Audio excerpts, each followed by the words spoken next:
Hi, and welcome to a new episode of Don't Be a Man About It. This show is dedicated to every man out there. So we tell you that you're not alone. You hear a lot of stories from remarkable men, just like my guest today, Dr. Skip Mondragon. He's an internal medicine specialist and a physician. I'm so happy that you're here with me on the show, Doctor. How are you? I am doing fantastic, That's Ray. correct. Thank you. So, Dr. Skip, for those who don't know you, who are you? Who am I? I am a spokesperson. I speak for men. I speak for those men who feel they don't have a voice, those men who are suffering in silence, those men who feel marginalized, those men who have been bullied, those men who suffer in silence with mental illness. I am a reformed, tough guy who himself became a casualty of depression. So now I speak out for my fellow sufferers. And for that, I My, appreciate you. Thank you. Thank you, Doctor. So, tell me, how is your heart doing today?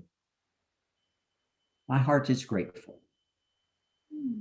I am overflowing with gratitude for my own health that I have been taken out of that deep, dark pit of depression. And now I've walked in newfound health. I'm grateful for the blessings of God that I have a beautiful, wonderful wife that we will celebrate 40 years of marriage in May. Hmm. That we have 5 adult children, 4 grandchildren. Thank you, Lord. Wow, bless them. Well, I'll ask you And about the the Lord, secret to a long, healthy, happy marriage later on. well, thank you. For someone who was bullied in when he was a kid and he went through depression, and you suffered a lot when it comes to your mental health, yet you grew to be a physician, a doctor, someone who is a mental health advocate. You just said you are the voice of the voiceless when it comes to men. So could you tell us more about it? How old were you when you were bullied? I was basically bullied from the time I can remember as a child. I was the smallest kid in my class growing up. I also was socially awkward and athletically inept, shall we say. I didn't know how to catch a ball, throw a ball, and then we moved frequently. And so I was oftentimes the new kid on the block. So you don't have friends when you arrive. And as a result, I was an easy target for bullies. And this went on up until the time I was 13. And then when I was 13, I discovered the sport of wrestling. And it was the first time with any type of athletic endeavor that I had this sense I can be good at this. I think I can really be good at this. As an eighth grader, I made the varsity team on our junior high squad. I didn't win any matches that year, but I was the only eighth grader to make the varsity team. The next year, I was actually the best wrestler in the wrestling room as a ninth grader, but I still didn't win a match. I would get so worked up the night before a match. I'd toss and turn, wouldn't get a wink of sleep. However, the summer afterwards, entered a state tournament freestyle, one of the Olympic styles. Won my first match, won my second match, won my third match, won my fourth match. Now I'm going for the championship. and I win the championship. My coach asked me afterwards, you know who that kid was that you beat? No. I said, well, he won this tournament last year. And that just fueled my desire to be that much better. So Skip, later I did some wrestling. was the wrestling at the beginning just for as an exit activity for you to feel more confident, more powerful? I think I would want to know more about the bullying part and how did wrestling help you get out of it or maybe face it? Were you able to, you know, uh, stand up for yourself, especially at a young age?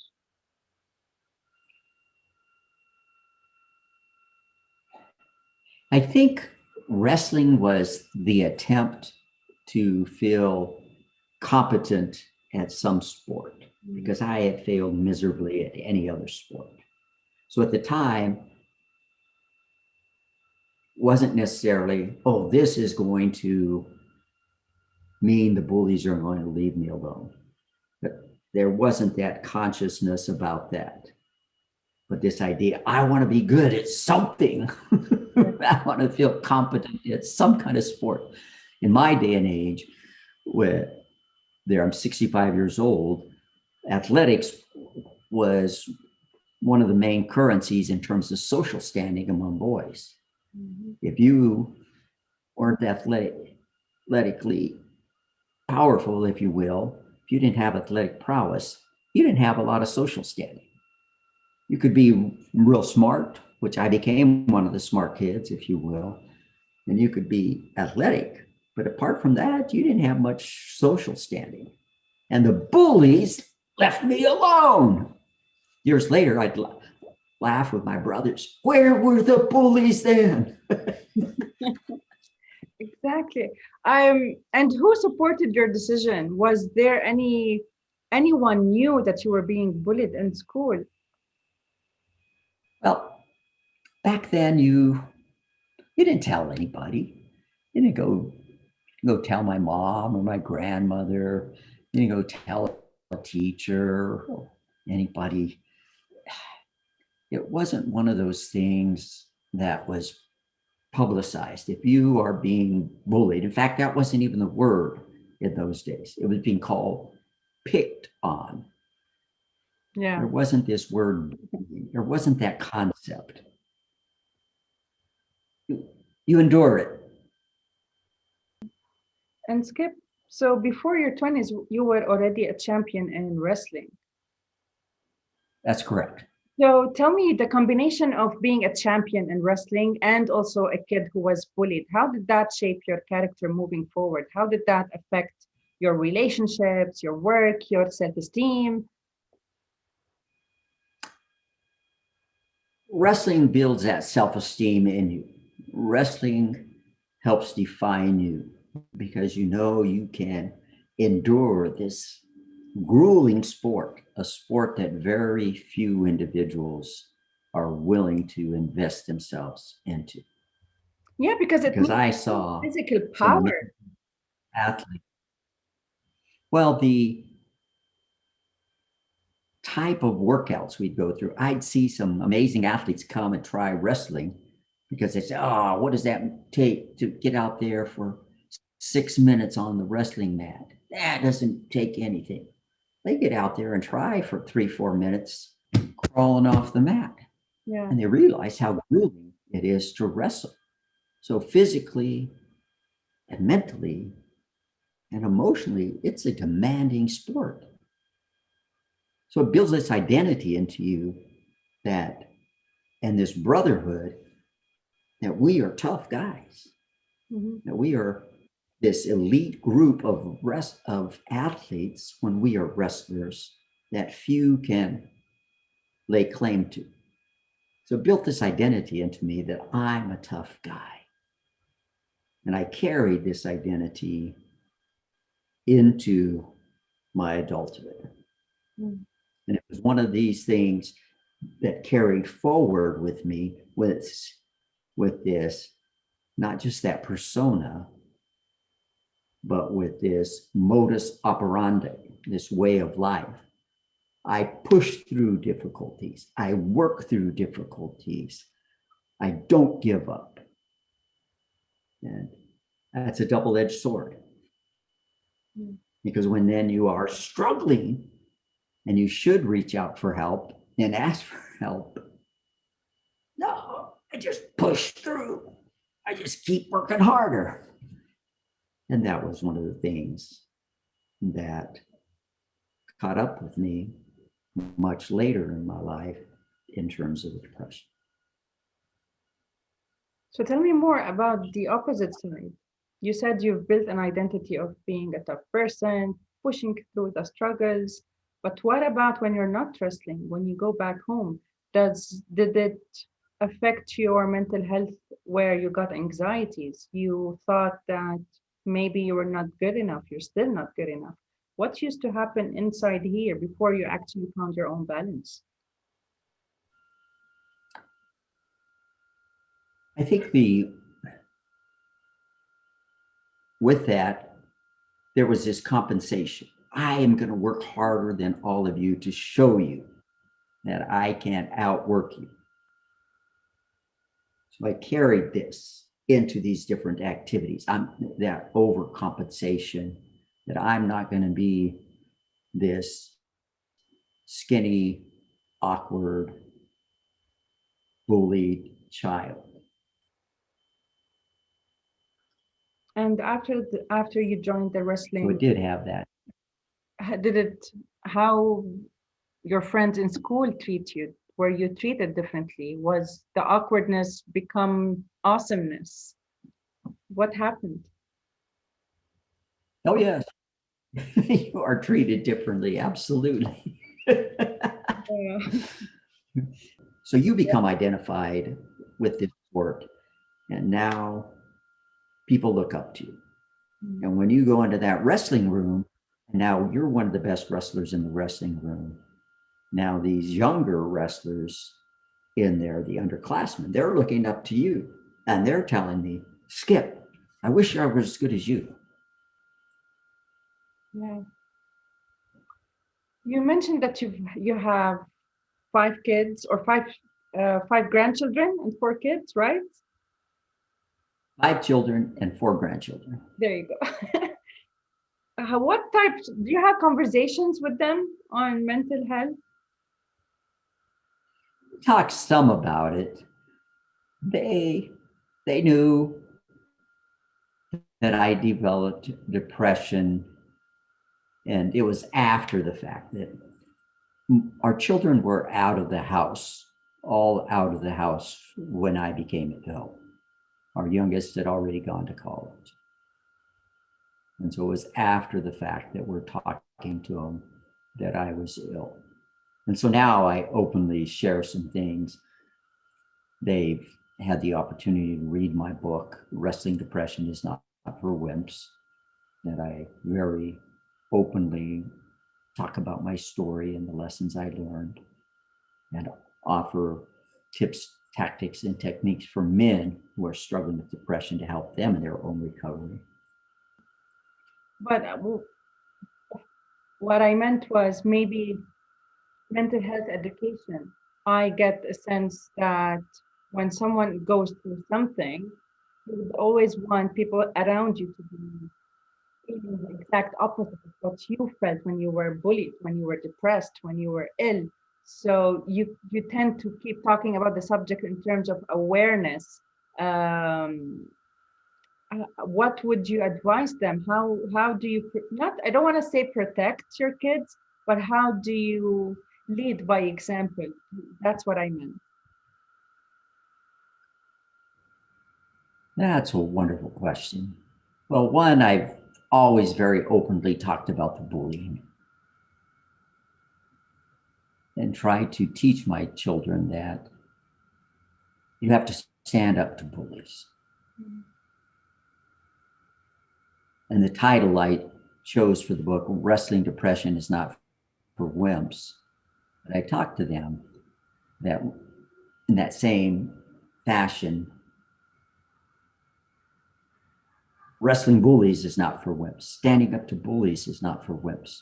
That you have to take that stand against bullies because they will seek out the vulnerable. They will seek out somebody that they feel that they can push around. Mm. But once you stand up to them and they realize they can't do that to you, they are going to leave you alone. And that when you see somebody else bullied, you don't let that go on. But if you stand up for that other person, you're going to empower others to stand up for them also and say, no more. We are not going to tolerate this. That is not right. And likewise with mental health, that people struggle. And one of the things I would say is you don't know the story behind the story. The anxiety, the depression, and other things that happen with people. That all of these issues are going on. And we don't know that story. And that the need to have compassion, the importance of treating people with kindness, with respect. And my children understand it. My children are very kind, respectful, and compassionate people. This kind of parenting um, results in healthier generations to come. If your kids grew up to be kind and compassionate and smart and having the life skills, the emotional intelligence skills, then their children are going to grow up to be the same. Their grandchildren as well. So by doing this, we are technically changing the world.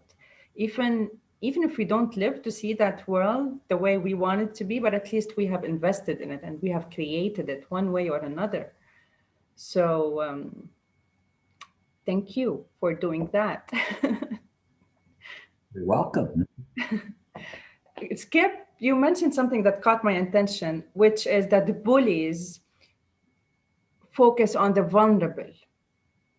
Now, this, by hearing this, you can say two things. Either stop raising vulnerable kids, or let's teach our vulnerable kids to embrace their vulnerability, but also to defend it.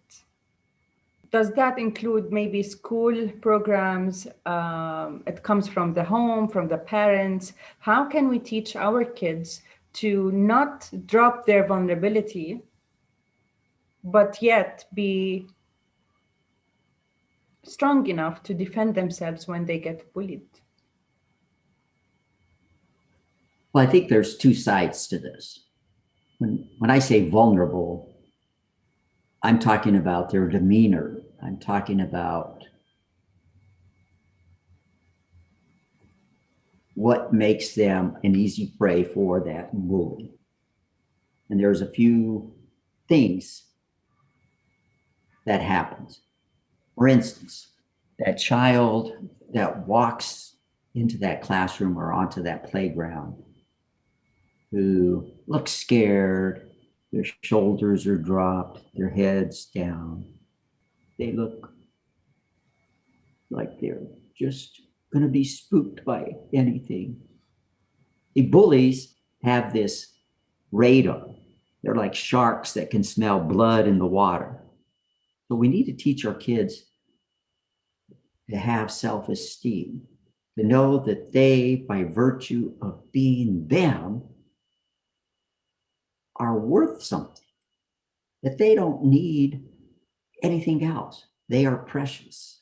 They are worthy by virtue of being themselves, that they are beloved because they are them. They are enough. I agree. That they don't need to compare themselves with others. You are you. You are unique. You are enough. You are beloved of God.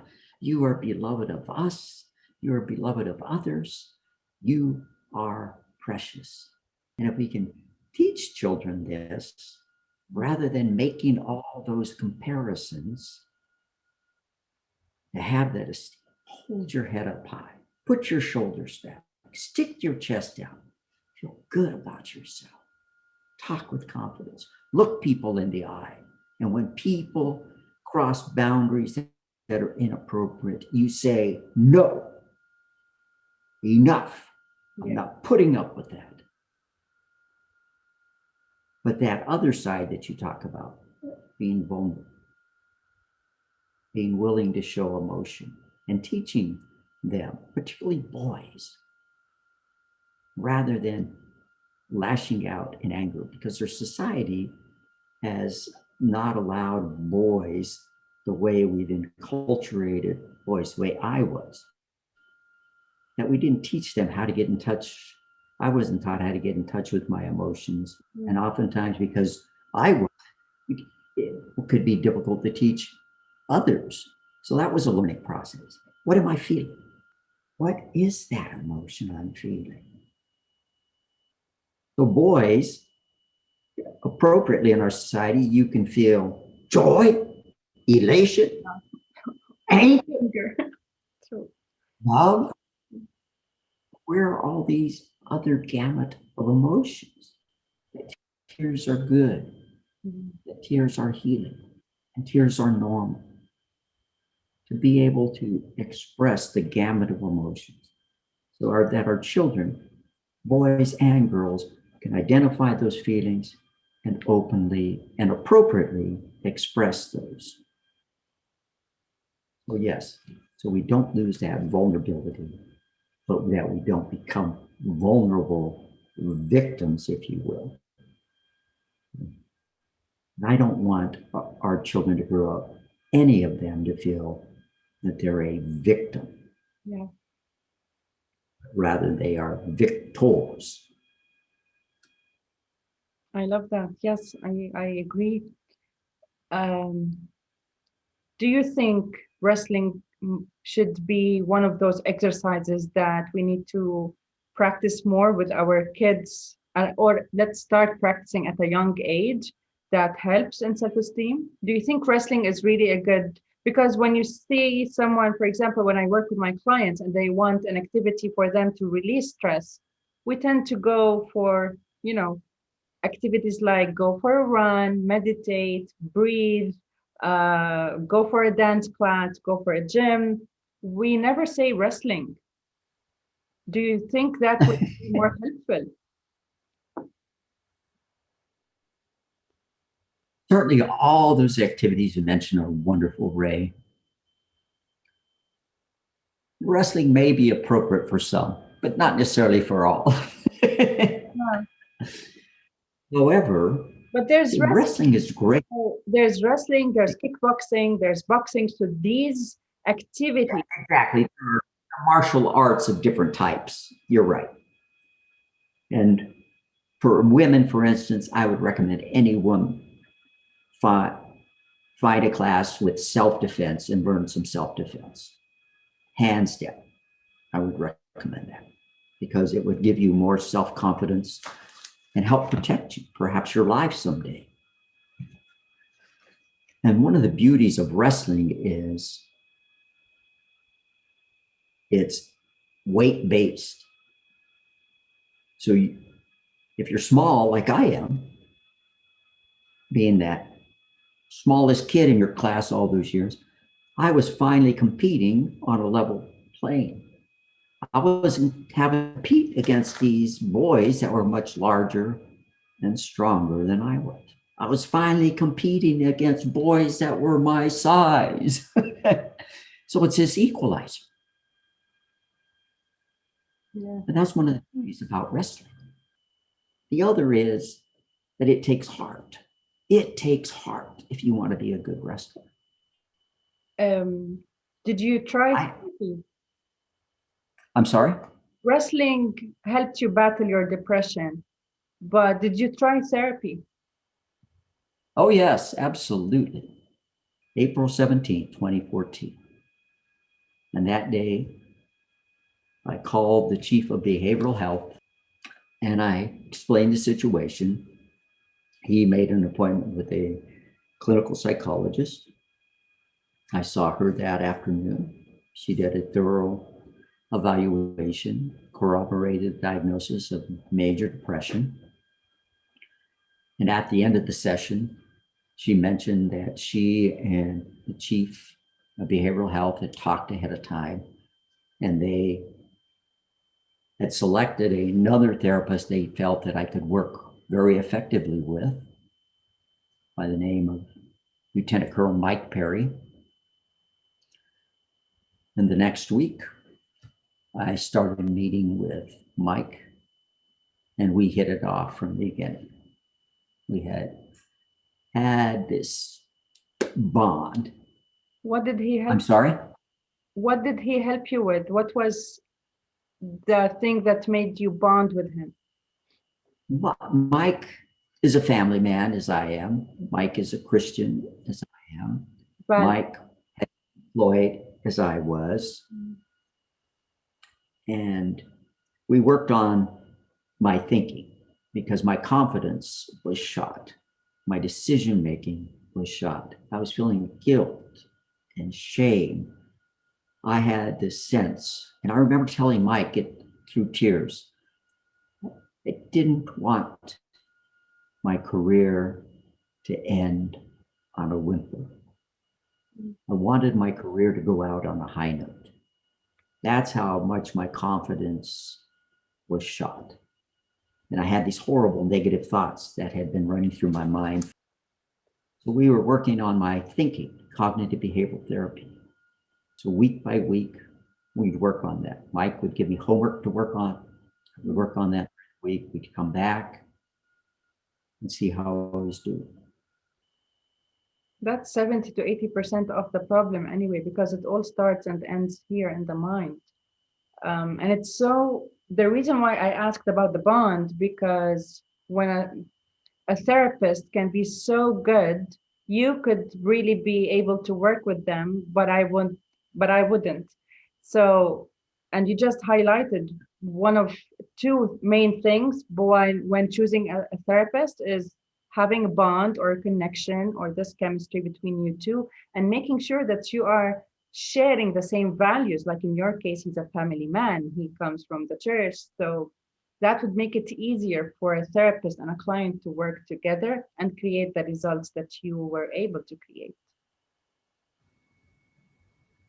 Absolutely. That therapeutic bond, as you mentioned, is so important. And I think it's so important, not just when you have a therapist, but in any provider patient relationship. Yeah. So Skip, to summarize it, basically when someone is getting bullied, find an activity that could help you build your self-esteem, strengthen your physicality, lets you release your stress and emotions.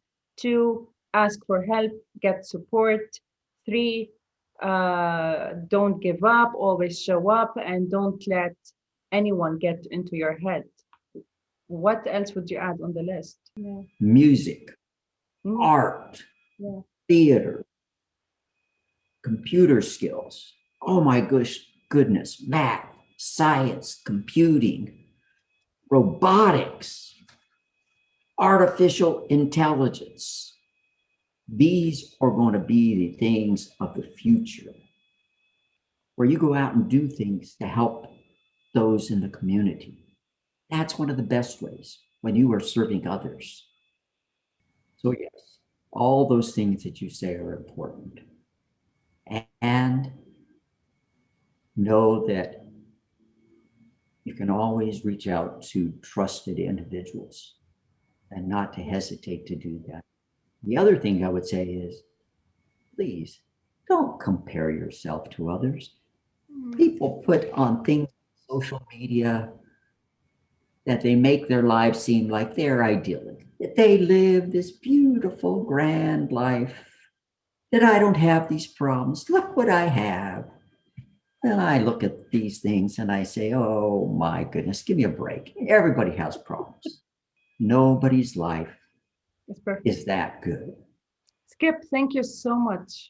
Any message you'd like to send out to all the men listening? To the men listening, if you are struggling today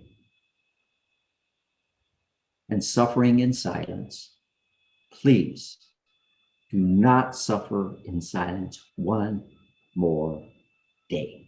You are not a wimp. You are not weak